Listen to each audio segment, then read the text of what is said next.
The riders of Rohan ride into battle in today's Dawnless Days battle here, and we have the Battle of the Pelennor Fields in this festive period here, as yes, Theoden is giving his orders, saying, "Ride, Rohirrim, ride now!"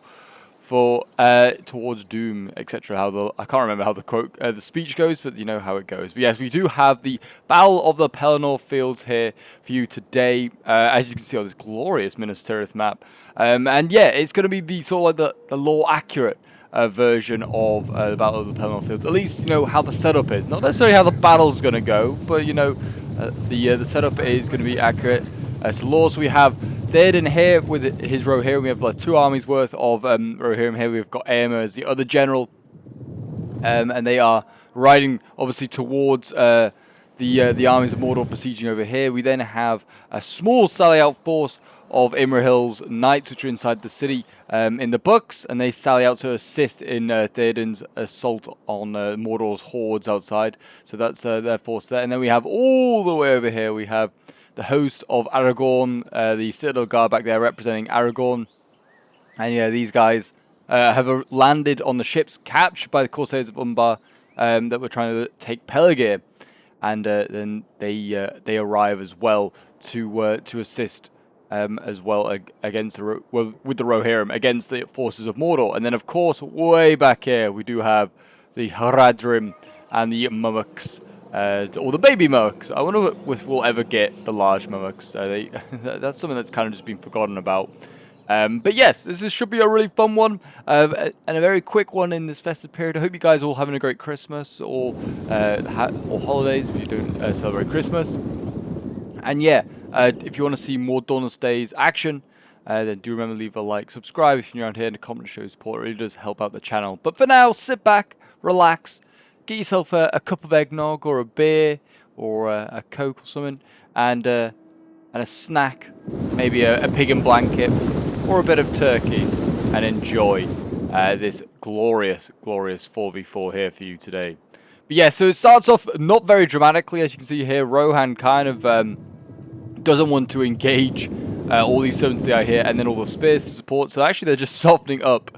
The Orc Rabble here is just focusing them down. It's very much turning into a bit of a Horse Lord duel here. Looks like Rohan is going to move forward. Just going to try and bait in the Knights, as you can see here, but then retreat. They can't attack Imrahil's forces here. You're probably thinking, why don't they attack them? They are on a timer. They have to wait 2 minutes the enemy is attacking our ally. Until they can actually be used. So Imrahil can't attack anyone, and Mordor can't attack Imrahil. There's then 5 minutes over here on these troops then moving forwards, and then there is so that's 5 minutes from like first engagement, which has happened, so the clock is timing down, and then there's about 8 to 9 minutes on Harad here on them moving forward. So they will be the last boss to deal with, and hopefully there'll be some of Mordor left alive that they can assist, because they've got quite a lot of cavalry that they can help with. Also, so does Mordor. Mordor has a relative amount, because one of the problems with this is that Mordor doesn't have enough cavalry, and now that we have wargs, it does actually kind of a help in this sort of fight. And there you go. Imrahil's actually going out. He's not charging in. He could have, but there's a lot of Servants of the Eye waiting around, and if he does go in, it doesn't necessarily mean he's going to get support from Rohan. Rohan's not exactly now set up ready for a charge. They're kind of sat quite a way back, out of bow range. Mordor bow rabble. I think they didn't bring exactly the. We had like set rosters, and I don't think the players brought the exact set roster given to them, because they should have had more bows. Only the 4 bows. It was a bit low, so and I think they brought a little bit too much cavalry, but does not matter. It's, I think, why Rohan sat back a little bit, but yes, we have loads of Servants of the Eye here, which can now, like, you know, help counteract Rohan's charge. It's like maybe not lore accurate, but it just balance quite nicely, because otherwise Mordor just kind of boxes up, puts a load of spears and pikes, and then Rohan also doesn't really charge. So to try and facilitate Rohan being able to charge, you have to kind of like get it slightly tweaked. Because, I mean, yeah, the spears here and the shield wall are going to be pretty horrible to charge, that's for sure, and you absolutely will not do it. So actually, funnily enough, we're waiting on Aragorn's host now to come forward to actually, you know, break this deadlock, because if Aragorn's host arrives in the back lines, which isn't really the back lines, because they are just kind of like back to back on each other here, They can win these melee fights against Mordor Orc warriors. There's a lot of elite troops here for Gondor at least. They've got yeah, like Gondor sword infantry. I say elite, but you know, well-trained troops. Gondor sword infantry, Pelegrin marines, pretty well trained. They got some what else we got? More, yeah, Gondor spears and stuff like that. So they got some good units that they can use. That's for sure. But yes, this was a quick sort of like scenario that we did on the server. If you ever wanted to get involved in any sort of scenario battles yourself, then feel free to join my Discord. The link is down below in the description. As is at the same place to send in your replays. If you've got any glorious ones you want to have featured on the channel, that's where you need to send them in, guys. I'm always looking for more Dawnless Days action. But yeah, when we do Minas Tirith in the past, we've definitely never done the Battle of the Pelennor Fields justice, you could say. So it feels like to do like this on a larger scale, very, very cool. Yeah, we're now seeing like the horse archers over here shooting away at the Servants of the Eye, trying to weaken these guys up. Not a bad idea, actually. This is you know, what they're really scared about. And looks like actually now Mordor might be going for a bit of an all-out attack. Suddenly all the Servants of the Eye moving forward. They're moving forward with their spears and their archers as well, and Warg Riders. And they are looking like they're going to try and maybe challenge Rohan here. But we'll see. And over on this side here, you see the host of Aragorn has moved forward. And the cavalry of Dol Amroth is coming forward. The Knights of Dol Amroth, well, these are the sergeants, but yeah, the Knights of Dol Amroth ready to assist and save the White City. Like their mothership, really, because they are a principality of Gondor. There you go, Warg Riders here. Definitely could give those sergeants a bit of a problem. Maybe not so much the Knights of the Silver Swan behind, which, oh my, I can't remember what the old Knights of the Silver Swan looked like, honestly. But the new models look amazing. I know they're not that new, really. They've been here a while, but yeah, one of the best looking units in the game, that's for sure. They really look great. Their helms, oh, beautiful. Yeah, so see, I take a little bit of damage, not a lot, but yeah, one of them lost, yeah, 2 riders. And once you've lost a couple of riders, that means your HP's gone. You're taking most of your armor, is gone. So any more shots, probably going to start to be damaged pretty significantly.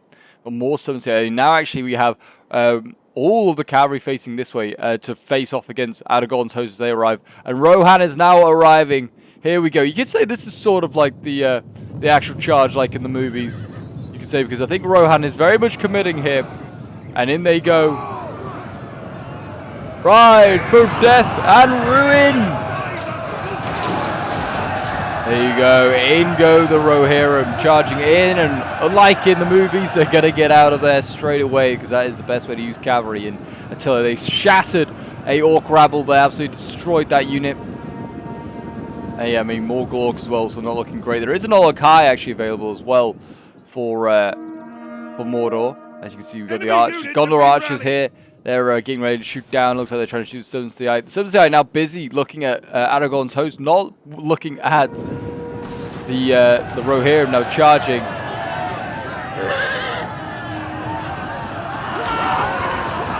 There you go, the Household Knights smashing in. There's elite cavalry here, fighting for all of mankind and for the free world of Middle-earth. There you go, they're just cycling in and out. And yeah, they are going to try, look at that, you can see the cavalry, the aim is to try and connect up with Aragorn's forces here, so they're trying to really smash through this sector here. We have got the Witch King now shifting down, he's not on his fell beast, but on his horseback. They are, yes, still going in, the cavalry there, cycling in and out. I think these are Erling Knights, yeah, it's another solid cav unit. This is, yeah, you can see they're not attacking on a large front, just as on a small front here as Rohan. Got the cavalry now going in as well for the Knights of Dol Amroth. Here you go, the Prince's Sergeants. Smashing in from the other side.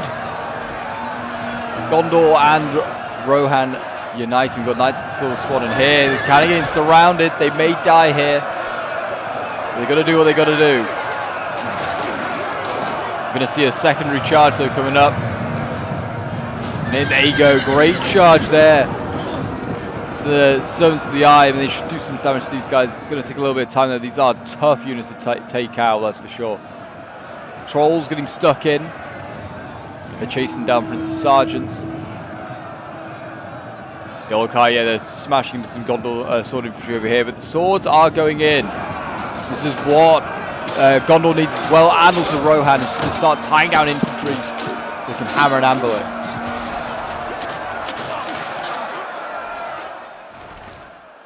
And the chaos is starting to ensue. I mean, yeah, I don't know what these forces here are doing. They need to start thinking about doing something, not really getting involved. Imrahil is very much engaged now. Don't know where his model is, but there's units in there. We've got Pelegrin Marines in there as well.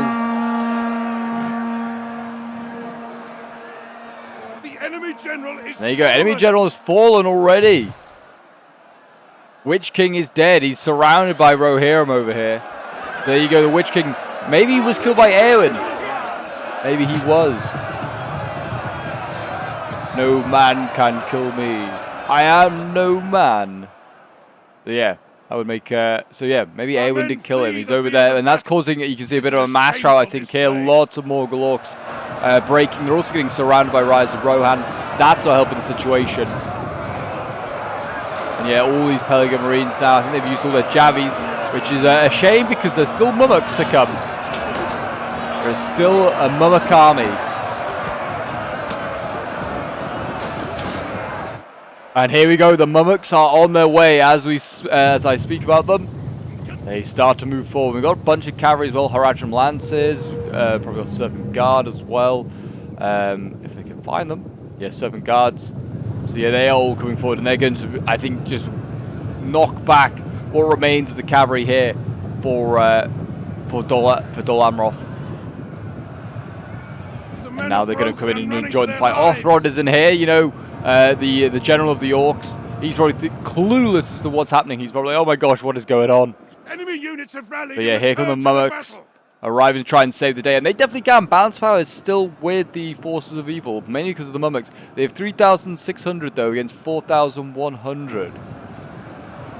But the trolls, still the Olokai, still pretty healthy, half strength, and then also the Mummuks.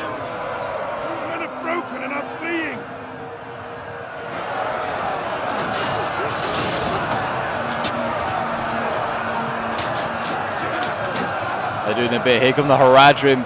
They're trying to get some cavalry charges of their own now. Charging into cavalry.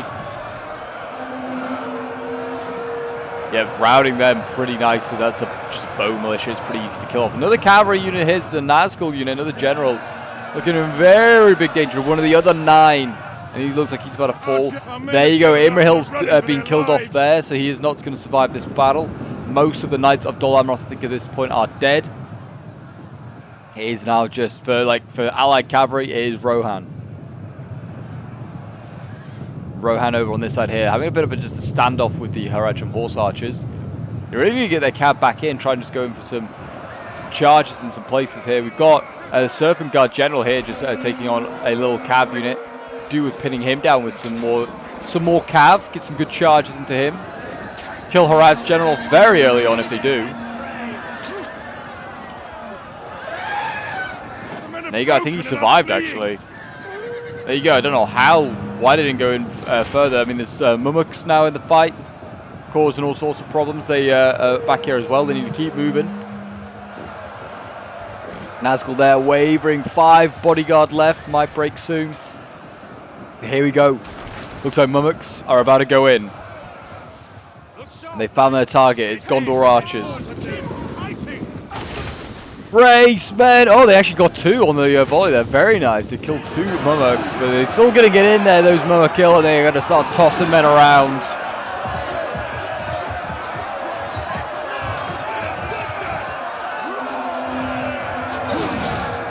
And there you go. Yeah, those Mummuks are just going to start flattening men here.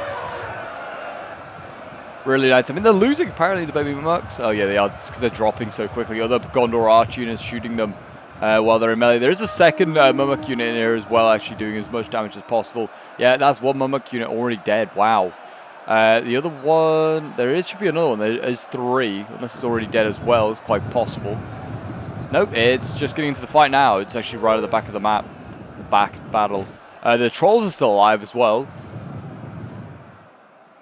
And it's kind of, you know, I feel like they've kind of stabilized the forces of evil a little bit. They've stabilized the rot. They're no longer just getting charged from like every direction by cavalry.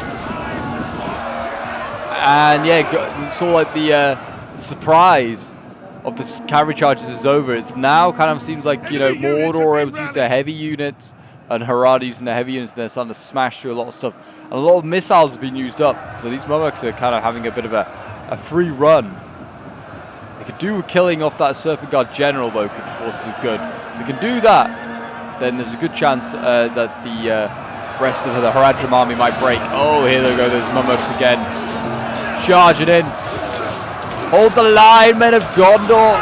There might be some angry elephants in your back lines, but don't worry about them.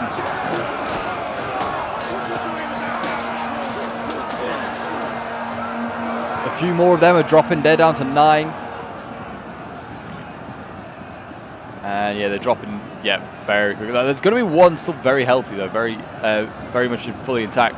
We've got spears now engaged over here against the general. Really good to see Serpent Guards going to start to lose. They are Silver Chevron, my gosh. And there you go, Aragorn's going in with the Citadel Guard. He's joining the fight. A king must lead from the front.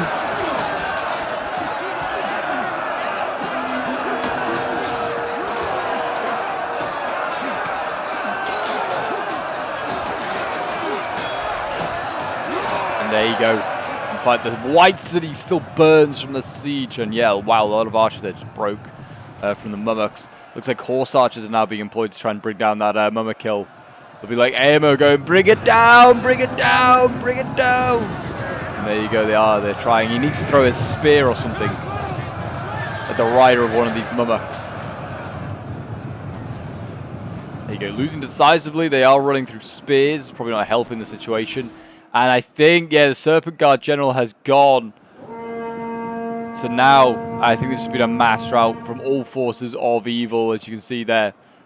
And it is going to be a good victory. But there's not a lot of good forces good left. There's 1,200, and who knows how many left inside the city garrison as well. But maybe not enough to march on the black gates of Mordor. But yes, we're just now waiting. I think the last mummak's just getting run down, I think, by cavalry. As he also tries to run down infantry. And then the horse archers over here should break. Once that mummak's dead, they should just master out. I think these guys don't have a lot of morale, and they're just getting chased out. And there you go. The sheer sight of the Rohirrim was enough to break them. And there we have a Pyrrhic victory for the forces of Gondor. We'll end the replay and have a quick look at the end results. Yeah, and I was playing in this one as the forces of Gondor. Definitely didn't have my finest game. Wasn't an easy one. Kind of just felt like I had to end up pinning down a lot of the cavalry of Mordor, while Rohan really went to town on Mordor's armies. But yeah, my Prince's Sergeants, 96 kills, the best of the bunch. Yeah, my Knights of the Silver Swan didn't do great, but they were having to pin down like Servants of the Eye. One of my infantry did... Oh no, two of my infantry, 228 kills, 214. But yeah, nothing else great really when it came for kills. Then we have Rohan, played by Bane here, leading the way with Theoden. 197 kills with him. 419 with the Heir of the King's Mark. Very, very nice. Then we got 175 kills with the Riders of Rohan. 141, 135. Erling Knights getting 376 kills. 327 kills. And then we got the Household Knights, 321 kills, 233. Yes, some like incredible kills all round from most of these Rohan units, to be honest. Bulk playing as Gondor, getting 105 kills with the Pelegir Marines, 148 kills, 162. Very good for them. His Gondor Sword Infantry, 145 kills, 127. And then his Spears, 183 kills. And then his bows, mainly focusing down cavalry, so not getting huge kills there. Then we have Icky playing as the final Rohan army, led by Aemir. Didn't see much action, but yeah, some of his cavalry certainly did. 268 kills here, 239 kills, 283 kills, 221 and 211 kills. So yeah, not too bad kills there for Icky. And then we have Jan Spees playing as Mordor. His cavalry getting 114 kills. But yeah, most of the rest of his infantry had a rough day, as to be expected, fighting against the armies of Rohan, really. 72 kills with a Mordor Orc warrior there. Then we have Jackaboy playing as Harad. 117 kills with the Serpent Guard General before he fell. 188 kills with the Haradrim Lancers there, 102 with the Serpent Guards, and then his Mummuks really nearly turned it around. They honestly did. We really thought that we'd lost when these Mummuks started to go rampaging and racking up kills. 364 kills, 360 with these two. The other one only getting 62 kills, but imagine if that one had got just as many. It could have been insane. Then we have I Like Trains playing as the second Mordor army. 199 kills with the Nazgul Southern CI is very, very good. His Southern CI, 147 kills, 142, and his Olog High, 95 kills. And his Warg 60, by the looks of it, is the best there. His best infantry, I think, is these Morgul Raiders with 86 kills. Then we have Flannel playing as Mordor. And yeah, he had a really rough day. Actually, Flannel did not get many huge kills. Best, I think, is like 31 with his cavalry. Oh no, 45 with an Uruk spear there. I think he took the main brunt of the cavalry charge from Rohan, so it was just knocked aside. But there you go, guys. That is the Battle of the Pelennor Fields. If you did enjoy and want to see more Dawnless Days action, do remember to leave a like, subscribe if you're around here, and a comment show support. And yeah, I hope you all have a very Merry Christmas. And I'll see you guys after the big day with another battle, probably on Boxing Day. But until then, bye for now.